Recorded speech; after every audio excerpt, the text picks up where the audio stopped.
Hi friends, welcome to Rojas cooking. அனைவருக்கும் இனிய தீபாவளி திருநாள் நல்வாழ்த்துக்கள். இன்னைக்கு நம்மளோட சேனல்ல ஒரு ஸ்பெஷலான கேக் ரெசிபி தான் பார்க்க போறோம். ரொம்ப சிம்பிளா ஈஸியா டேஸ்டியா செய்யக்கூடிய நார்மலா பேக்கரி ஸ்டைல்ல பேக்கரில கிடைக்கக்கூடிய ஒரு சிம்பிளான கேக் தான் செய்ய போறோம். வாங்க இது எப்படி செய்யறதுன்னு சொல்லி நம்ம வீடியோக்குள்ள போய் பார்க்கலாம். ஃபஸ்ட்டு இந்த கேக் செய்கிறதுக்கு வந்து டின் ரெடி பண்ணிடலாம். ஒரு டின் கேக் டின் அப்படி இல்லைன்னா ஏதாவது ஒரு பாத்திரத்தில் ஒரு கொஞ்சமாக எண்ணெய் சேர்த்துக்கோங்க. நிறைய எண்ணெய் சேர்த்திங்கன்னா அந்த கேக் வந்து ஹார்ட் ஆகும் அந்த சைட்லலாம். அதனால் ஒரு 2-3 ட்ராப்ஸ் போல் எண்ணெய் மட்டும் சேர்த்துட்டு அதையே எல்லா இடத்துலையும் நல்லா ஸ்ப்ரெட் பண்ணி விட்டுருங்க. அதுக்கப்புறமா இதில் வந்து நான் ஒரு A4 ஷீட் பேப்பர் வச்சுருக்கேன். உங்கள்கிட்ட பட்டர் பேப்பர் இருந்தால் பட்டர் பேப்பர் வச்சிடலாம். A4 ஷீட் பேப்பரில் நான் எண்ணெய் சேர்க்கலை, சும்மா அப்படியே வச்சுட்டு அந்த மோல்டில் எக்ஸ்ட்ரா இருக்கக்கூடிய எண்ணெய் மட்டும் நான் அதில் வந்து ஸ்ப்ரெட் பண்ணிக்கிறேன். அது தனியாக வச்சிடலாம். அடுத்தால ஒரு ட்ரை பவுல் எடுத்துக்கோங்க. இதில் வந்து நான் 4 முட்டை வச்சு தான் நான் செய்ய போகிறேன். அதனால் முட்டை வந்து ரூம் டெம்பரேச்சரில் இருக்கணும், அதை பார்த்துக்கோங்க. 4 முட்டையை வந்து தனித்தனியாக பிரிச்சிடலாம். வெள்ளைக்கரு மஞ்சக்கருன்னு சொல்லி நம்ம தனித்தனியாக பிரித்து வச்சிடலாம். முட்டை எல்லாத்தையுமே நல்லா பிரித்தாச்சு. பிரித்ததுக்கப்புறமா இதில் வந்து மஞ்சக்கருவை தனியாக வச்சுருங்க. நம்ம வெள்ளைக்கருவை வந்து பீட் பண்ணி எடுத்துக்கலாம். இதில் வந்து 6 டேபிள் ஸ்பூன் அளவுக்கு சுகர், பவுடர் சுகரில் நார்மலான சுகர் தான் 6 டேபிள் ஸ்பூன் அளவுக்கு எடுத்து வச்சுருக்கேன். இதை தான் கொஞ்சம் கொஞ்சமாக சேர்த்து பீட் பண்ண போகிறோம். நான் இன்றைக்கி எலக்ட்ரிக் பீட்டர் வச்சு தான் பீட் பண்ண போகிறேன். உங்கள்கிட்ட விஸ்க் வச்சு கூட நம்ம ஈஸியாக பீட் பண்ணிக்கலாம். இப்போ இதில் வந்து சுகரை கொஞ்சம் கொஞ்சமாக சேர்த்து நல்லா பீட் பண்ணிக்கலாம். நான் வந்து விஸ்க் வச்சு ஓவன் இல்லாமல் பீட்ரு இல்லாமல் செய்யக்கூடிய கேக் வந்து நான் அடுத்த நெக்ஸ்ட் வீடியோவில் நான் கண்டிப்பாக அப்லோட் பண்ணுறேன். நல்லா சாஃப்டாக எப்படி செய்யலாங்கிறத இந்த அளவுக்கு நல்லா பீட் பண்ணிக்கோங்க. நல்ல ஒரு ஸ்டிஃப் பீக் மாதிரி வரணும், அந்த அளவுக்கு பீட் பண்ணிக்கோங்க. எந்த அளவுக்கு நல்லா பீட் பண்ணுறோமோ அந்த அளவுக்கு வந்து நம்மளுக்கு கேக்கு சூப்பராக கிடைக்கும். இதையே நம்ம விஸ்க் வச்சும் தாராளமாக பண்ணலாம். இப்போ இந்த அளவுக்கு நல்லா பீட் பண்ணதுக்கப்புறமா இதில் வந்து 1 டீஸ்பூன் அளவுக்கு வெனிலா எசன்ஸ் சேர்த்துக்கிறேன். நீங்கள் என்ன கேக் செய்கிறீங்களோ அதுக்கேற்ற பைனாப்பிள் கேக்னா பைனாப்பிள் எசன்ஸ். இது வந்து ஒரு பேசிக் கேக் தான். நீங்கள் வந்து எந்த கேக்னாலும் இந்த பேசிக் இந்த இன்க்ரீடியன்ஸை வச்சு நான் சொன்ன அளவில் நீங்கள் கரெக்டாக செஞ்சு இதே மாதிரி பண்ணிக்கலாம். நான் இப்போ வெனிலா எசன்ஸ் 1 டீஸ்பூன் சேர்த்து நல்லா பீட் பண்ணிக்கோங்க. அந்த எசன்ஸ் வந்து நல்லா மிக்ஸ் ஆகும்போது ஃப்ளேவர் வந்து உங்களுக்கு நல்லாயிருக்கும். இப்போ இதில் வந்து நம்ம மீதி இந்த எக் யோக் இருக்குல்ல, அந்த மஞ்சக்கருவை வந்து நல்லா மிக்ஸ் பண்ணிவிட்டு அதையும் சேர்த்துடலாம். சேர்த்துட்டு நல்லா அடித்து மிக்ஸ் பண்ண வேண்டாம், லைட்டாக அது வந்து கலந்தால் போதும். அந்த வெள்ளைக்கருவில் வந்து மஞ்சக்கரு வந்து எல்லா இடத்துலையும் நல்லா கலந்து எடுத்தால் போதும். ஸ்லோவாகவே நல்லா கலந்து எடுத்துக்கோங்க. எல்லா இடத்துலையும் நல்லா மிக்ஸ் ஆகிற மாதிரி கலந்துக்கோங்க. இப்போ நல்லா கலந்தாச்சு. அடுத்தால இதில் வந்து நான் ஒரு 3/4 கப் அளவுக்கு மைதா மாவு சேர்க்க போகிறேன். அது கூடால ஒரு 1/4 கப் கார்ன்ஃப்ளவர் மாவு எடுத்திருக்கேன். ரெண்டும் சேர்த்து 1 கப்பு. இப்போ ஒரு சல்லடையில் மைதா மாவையும் கார்ன்ஃப்ளவர் மாவையும் சேர்த்துடலாம். அது கூடாலேயே அரை டீஸ்பூன் அளவுக்கு பேக்கிங் பவுடர், ஒரு 1/4 டீஸ்பூன் சால்ட்டு சேர்த்துருக்கேன். பேக்கிங் சோடா வந்து தேவையில்லை, ஏன்னா நம்ம முட்டை நல்லா பீட் பண்ணியிருக்கோம்ல, அதனால நம்மளுக்கு வந்து பேக்கிங் சோடா தேவையில்லை. கொஞ்சம் கொஞ்சமாக சலிச்சிட்டு நல்லா மிக்ஸ் பண்ணிக்கோங்க. ஸ்லோவாக மிக்ஸ் பண்ணுங்கள். நான் இந்த இதுவே ரொம்ப ஓட தான் விட்டுருக்கேன், ஸ்பீடில் விட்டுருக்கேன். அந்த ரொம்ப எவ்வளோ முடியுமோ அந்த அளவுக்கு ஸ்லோவாகவே நீங்கள் மிக்ஸ் பண்ணிக்கோங்க. இப்போ எல்லா மாவையுமே நான் சேர்த்துட்டேன். அடுத்து இதை வந்து நல்லா மிக்ஸ் பண்ணிக்கலாம். அடுத்தால இதில் வந்து ஒரு கப்பில் 2 டேபிள் ஸ்பூன் பால், 2 டேபிள் ஸ்பூன் எண்ணெய், ரீஃபைண்ட் ஆயில், நார்மலாக ஃப்ளேவர் இல்லாத ஆயில் எது வேணாலும் யூஸ் பண்ணிக்கோங்க. மொத்தமாக 1/4 கப், 2 டேபிள் ஸ்பூன் பால், 2 டேபிள் ஸ்பூன் எண்ணெய் சேர்த்து வச்சுருக்கேன். அதையும் கொஞ்சம் கொஞ்சமாக சேர்த்து நம்ம மிக்ஸ் பண்ணிக்கலாம். நல்லா ஒரு ஸ்மூத் பேட்டராக வரது வரை மிக்ஸ் பண்ணி எடுத்துக்கோங்க. ஓவர் மிக்ஸ் வேண்டாம். கட்டியெல்லாம் கரையிறது வரை நம்ம மிக்ஸ் பண்ணால் போதும். ஸ்லோவாக மிக்ஸ் பண்ணுங்கள். அதே மாதிரி நான் ரொம்ப நேரம் மிக்ஸ் பண்ணிக்கிட்டே இருக்க வேண்டாம். இப்போ பாருங்கள், நான் நல்லா மிக்ஸ் பண்ணி எடுத்துட்டேன். எந்த அளவுக்கு அந்த பேட்டர் வந்து எவ்வளோ ஸ்மூத்தாக இருக்குது பார்த்தீங்களா, இந்த அளவுக்கு நல்லா மிக்ஸ் பண்ணிக்கோங்க. அடுத்தால நம்ம வந்து கேக் டின்னில் வந்து நம்ம அந்த மாவை சேர்த்துடலாம். நம்ம ஆல்ரெடி ரெடி பண்ணி வச்சுருந்தோம்ல, அந்த கேக் டின்னில் வந்து நம்ம மாவை சேர்த்துடலாம். சேர்த்துட்டு நல்லா டேப் பண்ணிக்கோங்க. நீங்கள் நல்லா டேப் பண்ணும்போது தான் உங்களுக்கு கேக்கு சாஃப்டாக கிடைக்கும். உள்ளே ஏர் பபிள்ஸ் இருந்துனாக்கி நம்மளுக்கு வெளியே வந்துடும்.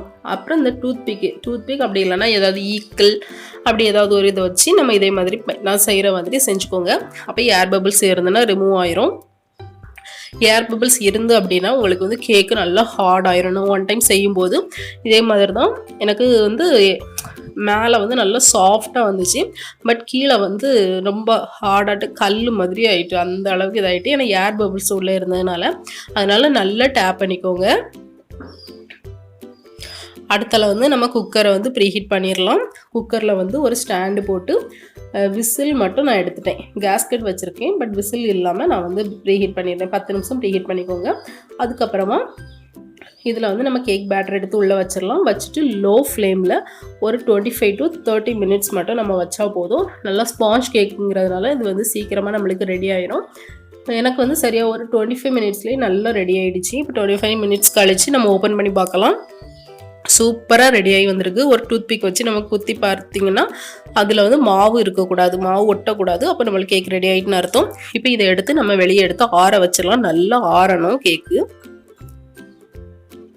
கேக் ஆறதுக்குள்ளே நம்ம க்ரீம் ரெடி பண்ணிடலாம். நம்ம இன்றைக்கி பேக்கரி ஸ்டைலில் செய்கிறதுனால நான் வந்து டால்டா தான் யூஸ் பண்ணியிருக்கேன். இது வந்து ஹெல்த்துக்கு நல்லது கிடையாது, பட் பேக்கரி ஸ்டைலில் செய்கிறதுனால நான் இதை யூஸ் பண்ணியிருக்கேன். உங்களுக்கு தேவைன்னா நீங்கள் விப்பிங் க்ரீம் அப்படி இல்லைனா Royal icing, butter cream frosting எது வேணாலும் யூஸ் பண்ணிக்கலாம். 150 ml நான் வந்து டால்டா எடுத்திருக்கேன். இதை வந்து ஃபஸ்ட்டு லைட்டாக பீட் பண்ணிக்கலாம். இதை தாராளமாக நீங்கள் வந்து விஸ்க் வச்சு யூஸ் பண்ணலாம். ரொம்ப ஈஸியாக சிம்பிளாக செய்யக்கூடிய ஒரு க்ரீம் ரெசிபி இது. இப்போ இதில் வந்து நான் 150 ml டால்டா எடுத்தேன்ல, அதனால் 3/4 கப் அளவுக்கு பவுடர் சுகர், நல்ல பவுடர் சுகராக இருக்கணும், நல்ல ஃபைன் பவுடராக இருக்கணும். அப்போ தான் நம்மளுக்கு க்ரீம் நல்லா சாஃப்டாக ஸ்மூத்தாக கிடைக்கும். 100 mlக்கு வந்து 1/2 கப் பவுடர் சுகர் சரியாக இருக்கும். நான் 150 mlங்கிறதுனால 3/4 கப் எடுத்திருக்கேன். சுகரை வந்து கொஞ்சம் கொஞ்சமாக சேர்த்து நல்லா பீட் பண்ணிக்கோங்க. இப்போ நம்மளுக்கு வந்து க்ரீம் ரெடியாக இருக்குது. அடுத்தால நம்மளுக்கு வந்து கேக்கும் நல்லா ஆறிடுச்சு. கேக் வந்து நம்ம வெளியே எடுத்துடலாம். ஒரு கத்தி, நைஃப் ஏதாவது வச்சு லைட்டாக அந்த சைடில் வந்து ரிமூவ் பண்ணி விட்டுட்டு நம்ம வந்து கேக்கு வெளியே எடுத்துடலாம். வெளியே எடுத்துகிட்டு மேலே இருக்க அந்த பட்டர் பேப்பரை வந்து ரிமூவ் பண்ணிக்கோங்க. நல்லா சாஃப்டாக வந்துருக்கு பாருங்கள். கொஞ்சம் ரொம்ப கறிய கூட இல்லை, நல்லா சாஃப்டாக சூப்பராக வந்திருக்கு. இப்போ இந்த சைடில் வந்து லைட்டாக ஒரு தூள் மாதிரி இருக்கும். அதை வந்து லைட்டாக எப்படி தேய்ச்சிங்கன்னா அது வந்து வந்துடும். இல்லைன்னா நம்மளுக்கு வந்து க்ரீம் வைக்கும்போது அது வந்து கொஞ்சம் இதாக இருக்கும், ஒரு மாதிரி இருக்கும். அதனால் அதை வந்து எடுத்து லைட்டாக அப்படி ஸ்ப்ரெட் பண்ணிங்கன்னா அது வந்து தூர போயிடும். இப்போ அடுத்தால வந்து கேக் வந்து நம்ம கட் பண்ண போகிறோம்.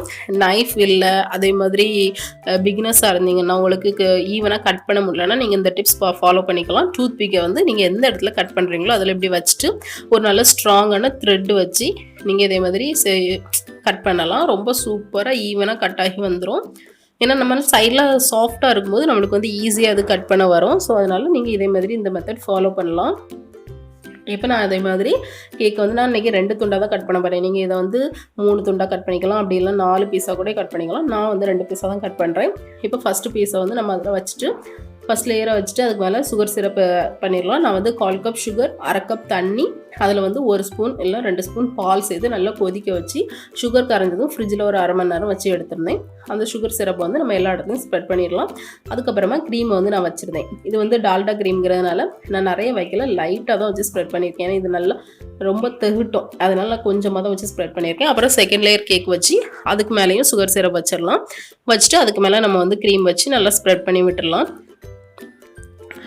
நல்லா எல்லா இடமும் ஈவனாக படுற மாதிரி ஸ்ப்ரெட் பண்ணி விட்டுக்கோங்க. இது வந்து ஈஸியாக ஸ்ப்ரெட் பண்ண வந்துடும், ரொம்ப கஷ்டம்லாம் கிடையாது. நீங்கள் வந்து ஒருக்க ட்ரை பண்ணி பார்த்தீங்கனாலே இது உங்களுக்கு ஈஸியாக இருக்கும்.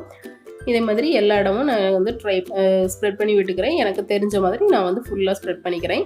இப்போ வந்து நான் க்ரீம் வந்து நான் எல்லா இடத்துலையும் நல்லா அப்ளை பண்ணியாச்சு. அடுத்தால வந்து ஒரு டூத் பிக் வச்சு இந்த மாதிரி வட்டமாக அதில் வந்து பண்ணிக்கிறேன், டிசைன் வந்து போடுறதுக்காக. உங்களுக்கு விருப்பமான டிசைன் வந்து போட்டுக்கோங்க. நான் வந்து சும்மா ஒரு சின்னதாக ஒரு ஸ்டார் நாசில் வச்சு ஒரு பூ மாதிரி போட்டுக்கிறேன். இதே மாதிரி எல்லா இடத்துலையுமே நம்ம வந்து டிசைன் போட்டுக்கலாம். அடுத்தால வந்து ஒரு கனாஷே மாதிரி ரெடி பண்ண போகிறோம். உங்ககிட்ட சாக்லேட் இல்லை அப்படின்னாக்கி நீங்கள் எந்த மெத்தட் கூட ஃபாலோ பண்ணலாம். ஒரு பவுலில் 2 ஸ்பூன் அளவுக்கு பால் powder, 2 spoon powder sugar, 1 spoon நெய் வந்து நான் ஆட் பண்ணியிருக்கேன். அதில் ஒரு 3 டீஸ்பூன் தண்ணி வந்து கொஞ்சம் கொஞ்சமாக சேர்த்து நல்லா ஒரு பேஸ்ட் மாதிரி இந்த அளவுக்கு நம்ம வந்து கலந்து எடுத்துக்கணும். நீங்கள் ஃபுல்லாக தண்ணிக்கு பதிலாக நெய் சேர்த்தாலும் பரவாயில்ல, அப்படி இல்லைன்னா பால் கூட சேர்த்துக்கலாம். ஆனால் கொஞ்சமாவது நெய் அப்படி இல்லைனா பட்டர் ஏதாவது சேர்த்துக்கோங்க. இந்த அளவுக்கு கலந்ததுக்கப்புறமா இதில் வந்து நான் கொஞ்சமாக ரெட் ஜெல் ஃபுட் கலர் வந்து சேர்த்துக்கிறேன். உங்களுக்கு என்ன கலர் வேணுமோ நீங்கள் சேர்த்துக்கலாம். சேர்த்துட்டு ஒரு ஸ்பூன் வச்சு இந்த மாதிரி அந்த சைடில் அந்த நம்ம ஃப்ளவர் வரைஞ்சிருக்கோம்ல அதுக்கு இந்த சைடில் வந்து நான் இதே மாதிரி ஸ்ப்ரெட் பண்ணி விட்டுக்கிறேன். உங்கள்கிட்ட பைப்பிங் பேக் இருந்ததுன்னா நீங்கள் அதை வச்சு கூட இதே மாதிரி பண்ணிக்கலாம், ஈஸியாக இருக்கும். அதுக்கப்புறமா உங்களுக்கு வந்து ஹாப்பி பர்த்டே எது எழுதணுமோ நீங்கள் வந்து எழுதிக்கலாம். அவ்வளோதான், நம்மளோட சூப்பரான பர்த்டே கேக் வந்து ரெடி ஆகிடுச்சு. உள்ளே வந்து ரொம்ப ஸ்பான்ஜியாக இருக்கும். நம்ம சுகர் சிரப் சேர்க்கும்போது அது நல்லா சாஃப்டாக நம்மளுக்கு கிடைக்கும். கண்டிப்பாக ட்ரை பண்ணி பாருங்கள். கண்டிப்பாக ரொம்ப ஈஸியாக செஞ்சிடலாம். நீங்கள் ட்ரை பண்ணி பார்த்தீங்க அப்படின்னா எப்படி இருந்துன்னு எனக்கு கமெண்ட்டில் சொல்லுங்கள். இந்த வீடியோ உங்களுக்கு பிடிச்சிருக்குன்னு நம்புகிறேன். பிடிச்சிருந்துன்னா லைக் பண்ணுங்கள், ஷேர் பண்ணுங்கள், சப்ஸ்கிரைப் பண்ணுங்கள்.